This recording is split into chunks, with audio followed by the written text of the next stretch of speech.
আগের অধ্যায়ে আমরা চ্যাপ্টার 6 এ ইউনিট হাইড্রোগ্রাফ নিয়ে কথা বলছিলাম। হাইড্রোগ্রাফ চ্যাপ্টার ছিল, সেটা হাইড্রোগ্রাফের মধ্যে ইউনিট হাইড্রোগ্রাফ, তারপর ইউনিট হাইড্রোগ্রাফ থেকে বিভিন্ন method, escape method, normal method ছিল। এখন হলো আমরা কিভাবে ফ্লাডের বের করা যায়, ফ্রিকোয়েন্সি বা ফ্লাড হাইট বের করা কিভাবে যায় সেটা আমরা বের করবো। সেই নতুন অধ্যায় নাম চ্যাপ্টার 7 ফ্লাড। ফ্লাডের মধ্যে এখন ফ্লাড কি বলে? A flood is an unusually high stage in a river. Normally, the level at which the river overflows its banks and inundates the adjoining area. একটা ফ্লাড এটাই বলতেছে, একটা ফ্লাড হচ্ছে এমন একটা রিভারের এমন একটা পরিস্থিতি যেটা কোনো রিভারকে ওভারফ্লো করে দেয়। রিভারকে ওভারফ্লো করে দেয়, সেটা বছরের যে কোনো সময় হতে পারে। সেটা বছরের সময় হবে, অবশ্যই সেটা ম্যাক্সিমাম সময় হবে বা ম্যাক্সিমাম পিরিয়ডটাকে কাউন্ট করে নেবে। ম্যাক্সিমাম যে সময় পানিটা ম্যাক্সিমাম হচ্ছে সেই সময়কে আমি ফ্লাড বলবো। যদি এখন একটা এরিয়াতে সারা জীবন ধরেই পানিতে ভর্তি থাকে সেটা না, যদি একটা ম্যাক্সিমাম পিরিয়ডে যদি পানিটা অনেক ফ্লোটা বাইরে যায় তখন সেটাকে বলতেছে আমরা ফ্লাড। এখন ফ্লাড কিভাবে বলছে? ফ্লাড পানি বেড়েও যেতে পারে, পানি বাইরে ইয়েটা আশেপাশে এরিয়াও প্লাবিত করতে পারে। মাপার ফ্লাড ফ্রিকোয়েন্সি, যে ফ্লাডের ইয়েটা কিন্তু মাপার জন্য কিছু পদ্ধতি আছে। পদ্ধতি হচ্ছে একটা হলো রেইনফল মেথড, কি পরিমাণ বৃষ্টিপাত হচ্ছে। রেইনফল না, রেশনাল মেথড। রেশনাল মেথড দিয়ে রেশনাল মেথড কিছু ইকুয়েশন আছে, যদি সেটা আমি পড়াবো না। আর এমপিরিক্যাল মেথড হচ্ছে সোজাসুজি হিসাব করে একটা আছে, রিভার আছে, রিভারের পানি প্রতি বা ইয়েতে স্টেজ মাপে আসতেছি যে কতটা হাইট হচ্ছে পানি কতটা হাইট হচ্ছে বা পানি কতটা ডাউন হচ্ছে, সেটা স্টেজ মাপে আমি একটা দিতেছি, একটা ইকুয়েশন দিতেছি। ইকুয়েশন দিয়ে তারপর সেটার জন্য কোফিসিয়েন্ট মানগুলো আমি ওখান থেকে অনেকগুলো ডাটা নিয়ে কোফিসিয়েন্ট তৈরি করতেছি সফটওয়্যারের মাধ্যমে, সেইটাতে সেটা হচ্ছে এমপিরিক্যাল মেথড। আর আমরা ইউনিট হাইড্রোগ্রাফ মেথড কত চ্যাপ্টারে ভালোভাবে পড়ানো হয়েছে, সুতরাং এই চ্যাপ্টারে নতুনভাবে কিছু পড়ার নাই বা এই চ্যাপ্টারে নাই। গতবার ইউনিট হাইড্রোগ্রাফ মেথড দিয়ে কিভাবে ফ্লাডের মাপা যায় বা ফ্লাড কিভাবে বের করা যায় সেটা কি আছে, সেটা হলো ইউনিট হাইড্রোগ্রাফ টেকনিক। আর লাস্টটা হলো ফ্লাড ফ্রিকোয়েন্সি স্টাডিজ, যেটি এই অধ্যায়ে নিয়ে বেশি করাবো, সেটা হলো flood frequency studies. Flood frequency স্টাডিজের মধ্যে কয়েকজন বিজ্ঞানী বা পানি বিশেষজ্ঞ তারা কতগুলো মেথড দিছে। এর মধ্যে কাম্বেলস মেথড আছে বা আরো কিছু মেথড আছে, সেই মেথডগুলো দিয়ে আমি ফ্লাড ফ্রিকোয়েন্সি স্টাডিজটা করা যায়। দেখো 4.2 তে বলছে রেশনাল মেথড তোমরা পড়তে পারো, কিন্তু আমি এখন পড়াবো না। এটা হলো রেশনাল মেথড নিয়ে এখন তোমরা পড়ে রাখতে পারো নিজের ইচ্ছায়। রেশনাল মেথড আমি এখন পড়াবো না। এরপর দেখো 7 পয়েন্ট, এখানে রেশনাল মেথড কিছু ম্যাথ আছে, পড়ে দেখতে পারো। তারপর হলো এমপিরিক্যাল ফর্মুলা। এমপিরিক্যাল ফর্মুলা হলো এখানে সরাসরি বলছে ফ্লাড এরিয়া রিলেশনশিপে empirical formula Q equal to function of A, Q equal to function of A এর একটা ফাংশন। এই ফাংশন দিয়ে ইকুয়াল করতে গেলে সেটাকে একটা কোফিসিয়েন্টে পুট করতে হবে, CT equal to a to the power 3/4। A হলো ক্যাচমেন্ট এরিয়া আমরা হিসাব করে বের করতে হবে। আর সিটির মানটা আসবে হচ্ছে বিভিন্ন বছর থেকে অনেক বছর ধরে হিসাব করতে 100 বছর 50 বছর বা এরকম টাইম ধরে হিসাব করতে এর মান আসে। এর নির্দিষ্ট এরিয়ার জন্য নির্দিষ্ট এই মানগুলো দেওয়া থাকে। নির্দিষ্ট এরিয়ার জন্য এখানে তোমার বইতে দেখা একটা সব হলো ফ্লাড এরিয়া রিলেশনশিপে দেখো দেওয়া আছে। নর্থ ইন্ডিয়া প্লেন দেওয়া আছে, নর্থ ইন্ডিয়ান হিলি রিজন দেওয়া আছে, সেন্ট্রাল ইন্ডিয়া দেওয়া আছে, কোস্টাল আন্ধ্র ও ওড়িশা, বিভিন্ন ভারতের এরিয়াগুলো দেওয়া আছে। এই এরিয়াতে কত পরিমাণে কোফিসিয়েন্টের জন্য সিটির মান কি হবে সেটা বলা আছে। যেমন নর্থ ইন্ডিয়ান প্লেন্সের জন্য দেওয়া আছে 6 হলে সেটা সিটির মান ওখানে 6 বসাইতে হবে। আচ্ছা, এখন আসতেছে মূল। এরপর unit hydrograph method 7.4 unit hydrograph method 7.4 unit hydrograph কিভাবে বের করতে হয় সেটা আমরা করে বুঝি। কত দেওয়া আছে, গ্রাফিক্যাল মেথড আছে, তারপর এসকাপ মেথড আছে বা আরো কিছু মেথড আছে যেগুলো তোমার আগে অ্যাডিশনাল নরমাল যোগ বিয়োগ করে যে বের করছো ইউনিট হাইড্রোগ্রাফটা স্ট্রং হাইড্রোগ্রাফ বের করছে, ওইগুলাই ফ্লাড ফ্রিকোয়েন্সি বের করছে। আসলে হাইড্রোগ্রাফটা কি? হাইড্রোগ্রাফটা হচ্ছে একটা ফ্লাডের বৈচিত্র্য। ফ্লাডটা কখন ম্যাক্সিমাম হচ্ছে, বৃষ্টিপাতের ফলে একটা ক্যাসকেডে পানিটা কখন ম্যাক্সিমাম হচ্ছে, সেটাকেই বলতেছি ইউনিট হাইড্রোগ্রাফের মেথডের মেইন জিনিস। আচ্ছা, এরপর আসি হলো 7.5 থার্ড ফ্রিকোয়েন্সি স্টাডিজ। এটাই মূলত পড়াবো, এখান থেকে মূলত পড়ানো শুরু থার্ড ফ্রিকোয়েন্সি স্টাডিজ।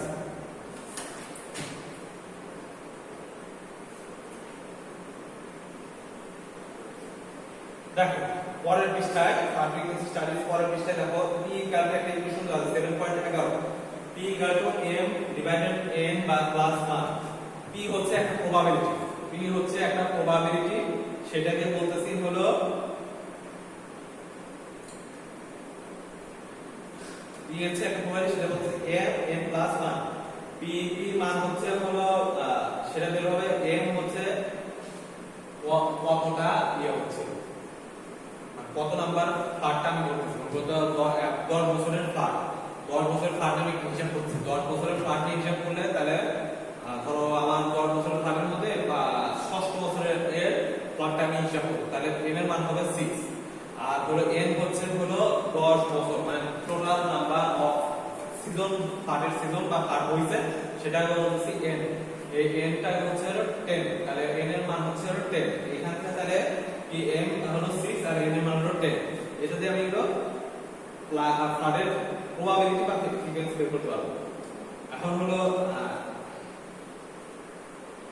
দা রিসার্চ ইন্টারভাল। রিসার্চ ইন্টারভাল হলো বড় হাতের p। তাহলে প্রথমে পাইলাম কি বড় হাতের p equal to m divided by n plus 1।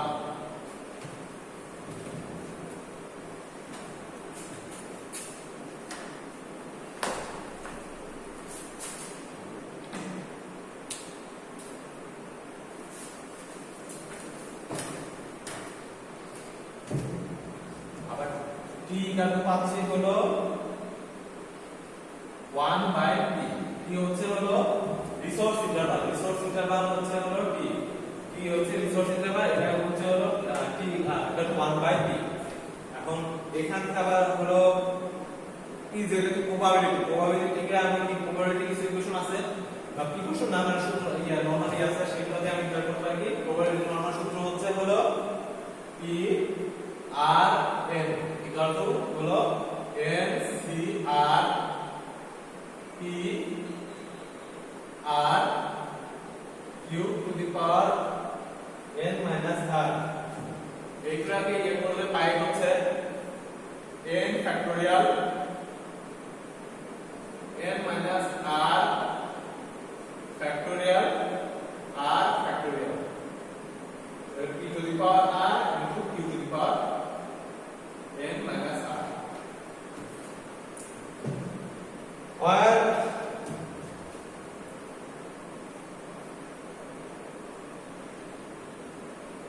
এটা হলো একটা নরমাল ইকুয়েশন। এখন এখান থেকে সরাসরি কোনো মানে ডেরিভেটিভ ফর্মুলা নাই, এগুলাও কিছুটা ইম্পিরিক্যাল টাইপের। ইম্পিরিক্যাল টাইপের মানে সেই ইকুয়েশনগুলো ধার করে আনা বা একদম গবেষণালব্ধ ইকুয়েশন। গবেষণালব্ধ ইকুয়েশনের মধ্যে আসতেছে হলো তাহলে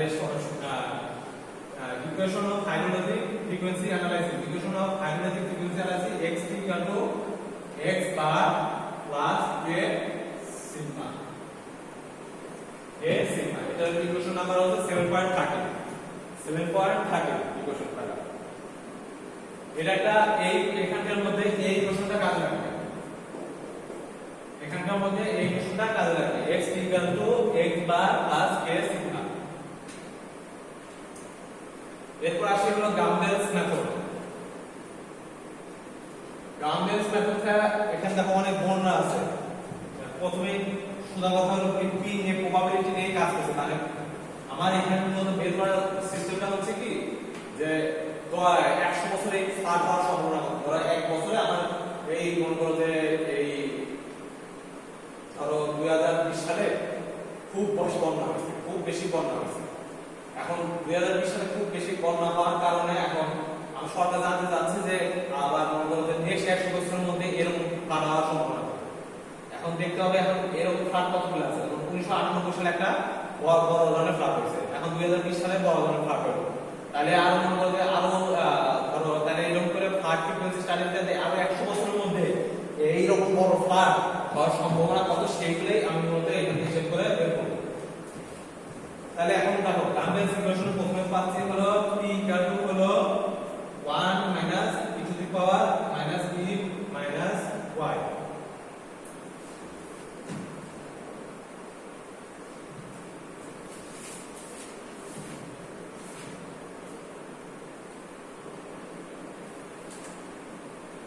এখন এখানে y লিখলাম, y টা লিখলাম 1 - এখন p তো তোমরা জানো, p হলো প্রবাবিলিটি। এখন y টা হচ্ছে হলো y = আলফা x - a। এখন হলো x হচ্ছে হলো ধরো তোমার 1900 সাল থেকে 2007 পর্যন্ত তুমি ফার্মে কাজ করতেছো।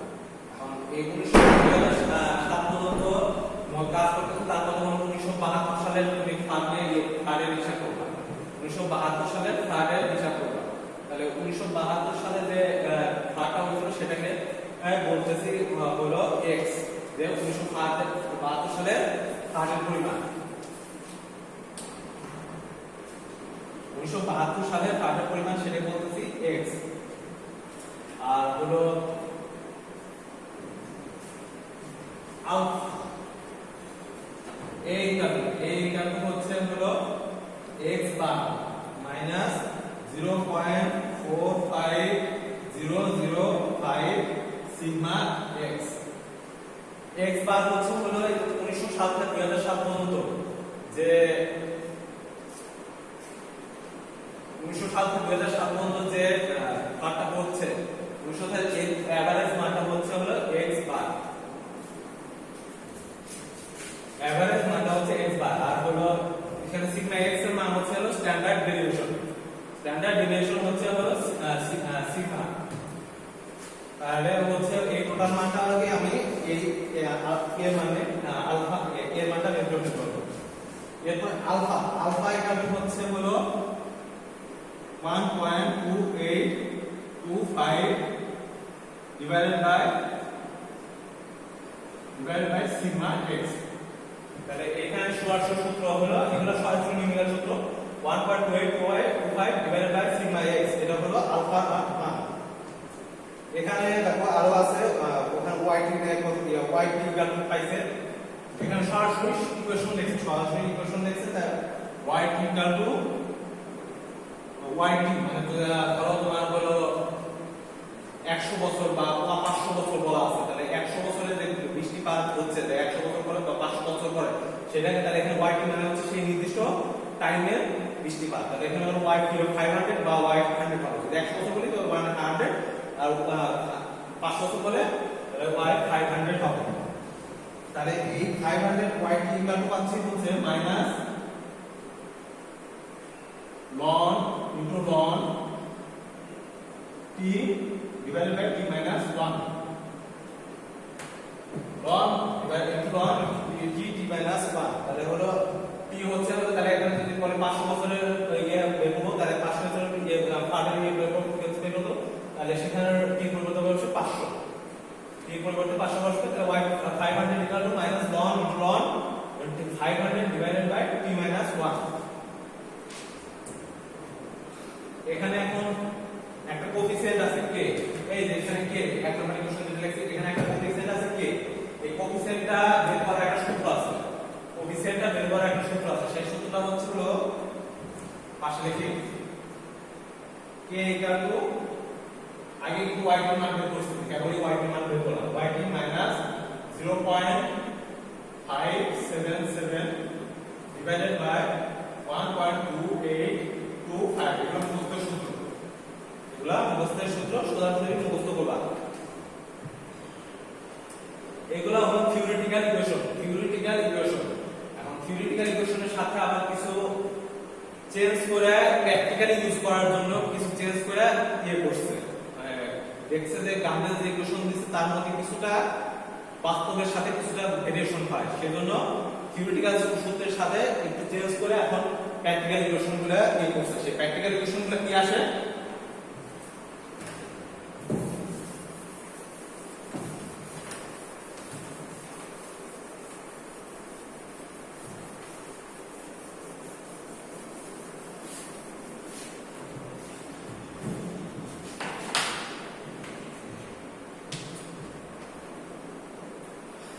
আমরা গ্রাফের সিস্টেম প্রথমে জানতে পারছি যে x t x bar plus k sigma n minus 1 এটা জানতে পারছি। তাহলে এটা সিগমা n মাইনাস 1 হচ্ছে হলো স্ট্যান্ডার্ড ডেভিয়েশন। স্ট্যান্ডার্ড ডেভিয়েশনটা পাবো কিভাবে সেটা বলা নাই। তো স্ট্যান্ডার্ড ডেভিয়েশনটা হচ্ছে হলো sigma n minus 1 standard deviation of sample size n। Sample যে সাইজ আছে সেটা স্ট্যান্ডার্ড ডেভিয়েশন করলে আমি এটা স্ট্যান্ডার্ড ডেভিয়েশন পাবো। তার স্ট্যান্ডার্ড ডেভিয়েশনটা ধরো বৃষ্টিপাত হয়েছে হলো 1972 সালে হয়েছে হলো 50,000 মিটার পার সেকেন্ড, আর এভারেজ আছে মনে করো যে 48,000 মিটার কিউব পার সেকেন্ড। তাহলে হলো স্ট্যান্ডার্ড ডেভিয়েশনটা হবে হলো root over summation of x minus x বার। তাহলে x এর মান হবে হলো 1972 সালের জন্য। তাহলে স্ট্যান্ডার্ড ডেভিয়েশনটা হবে হলো x এর মান হবে 50,000 আর হলো মাইনাস হবে এভারেজ মানে 100 বছরের যে এভারেজটা হচ্ছে সেটা এভারেজ মানটা হবে হলো তাহলে 48,000। এটা তাহলে সেভাবে এখানে বসবে divided by n minus 1। n মানে হলো টোটাল ঘটনা সংখ্যা। তাহলে হলো টোটাল হলো 100 বছর। তাহলে এখানে n এর মান হবে 100 মাইনাস 1। আচ্ছা, এখন হলো k এর মান আগে একবার বলছি, এখানে আমরা নতুন করে লিখছে yt মাইনাস y বার n। y এর মান যদি একাধিক থাকে তাহলে সেটা এভারেজ করে দেব ডিভাইডেড বাই s n। এটা এমন করার ক্ষেত্রে লাগবে ইকুয়েশনটা বুঝতে থাকতে হবে। এটা প্র্যাকটিক্যাল মান, এই প্র্যাকটিক্যাল হিসাব দিয়ে আমি করব। এটা হলো একটা ধরো একটা এক নম্বর সিস্টেমের ধরো 2 নম্বর এখানে বইতে আছে হলো 7.21 ইকুয়েশন। আর হলো এরপরে আসি হলো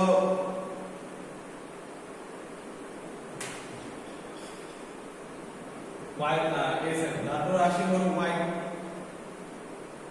y এর জন্য হলো minus ln into ln t। এটা ইকুয়েশনে পড়ছিলাম t মাইনাস 1। কিন্তু এখানে প্র্যাকটিক্যালের জন্য এখানে আমার কিছু চেঞ্জ করতে হবে। প্র্যাকটিক্যালের জন্য আমার এখানে কিছু চেঞ্জ করতে হবে। চেঞ্জটা আসবে কি মাইনাস 0.834। এই 0.834 এই জিনিসটা হলো এক্সট্রা। 0.834 এই জিনিসটা হলো এক্সট্রা। তারপর হলো প্লাস 2.303 log কারণ log এর log করলে 2.303 আসে, এটা তো জানো। সাথে হলো into t divided t minus 1 t divided t minus 1। এই তো মূলত সব থিওরিটিক্যাল ইকুয়েশন বললাম। এরপর আসি ম্যাথে। ম্যাথ প্রথম যেটা করতে হবে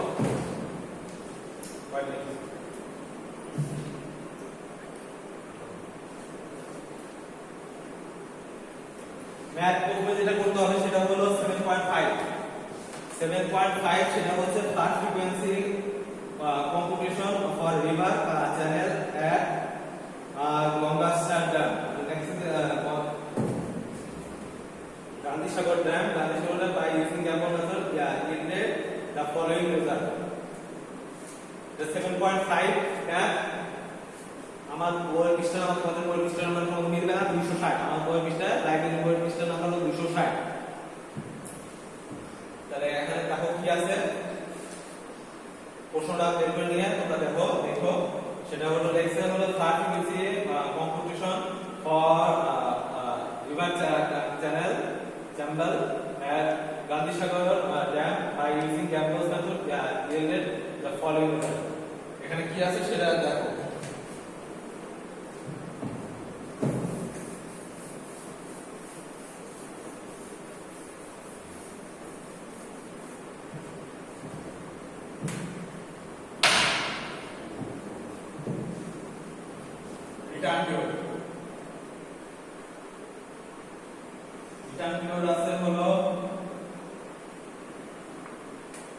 এটা পিওর কি দেওয়া আছে হলো ইয়ারে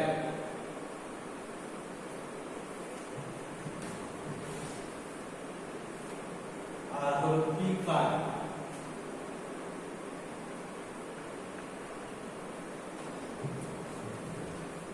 এটা কিউ পার সেকেন্ড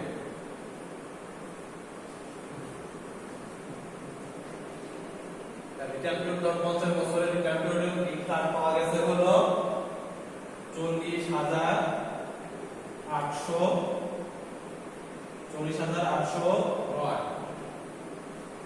এটা হলো মিটার কিউব পার সেকেন্ড আর হলো 100 বছর পাওয়া গেছে হলো 46,300 40,000 পাওয়া গেছে আর 46,300 পাওয়া গেছে তাই এখন হলো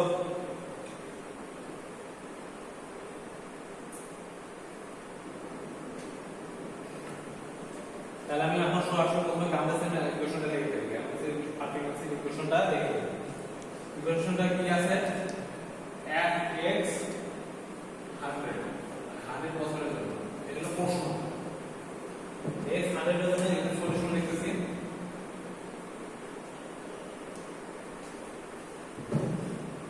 x 100 এর জন্য লিখতেছি x bar plus k 100 factorial জন্য k 100 sigma n minus 1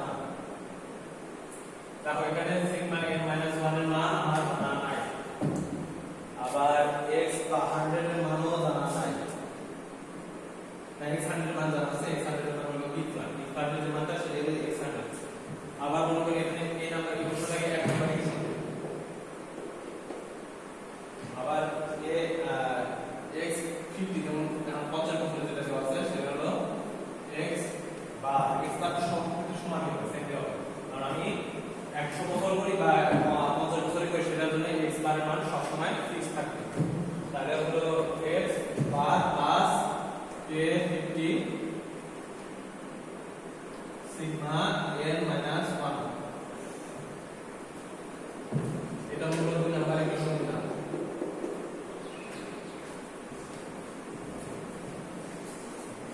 2 number equation দিলাম তাহলে এখন হলো 1 আর 2 বিয়োগ করে দেব 1 আর 2 বিয়োগ করে দিলে দেখো x বার কাটা যায় 1 বিয়োগ 2 1 বিয়োগ 2 দিলে x বার কাটা যায় তাহলে আমি পাচ্ছি কি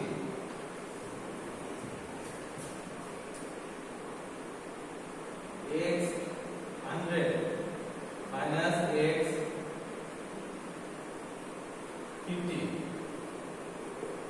কি করব এটা সিগমা n মাইনাস কমন করা যাবে তাহলে কি আসে k 100 minus k 50 into sigma n minus 1 এটা মনে করো একটা ইকুয়েশন এটা মনে করো একটা ইকুয়েশন এটা মনে করো 3 number equation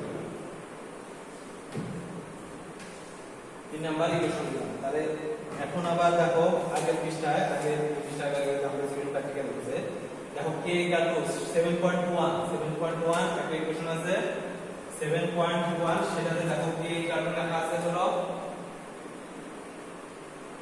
yt minus y bar n divided by sn এটাকে যদি দেখি তাহলে সিম্পলিফাই করে লিখি yt by sn minus y bar n divided by sn এরকম লিখতে পারি লিখতে পারি তাহলে আমি এখানে এই ইকুয়েশন থেকে লিখতে পারি হলো k একটা আছে হলো 100 আর একটা আছে 50 k 100 এটা লিখতে পারি হলো y 100 divided by sn minus y bar n divided by sn এটা হলো 3 আসছে এটা হলো 4 আবার k 50 লিখতে পারি আমরা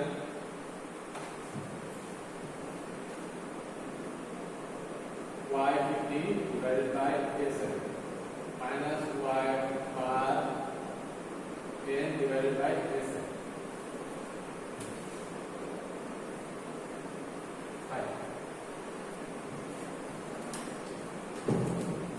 দেখো এখন হলো 4 আর 5 এর মধ্যে বিয়োগ করে দিই।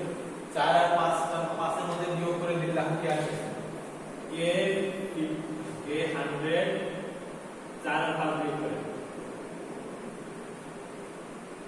a 100 minus k 50, a 100 minus k 50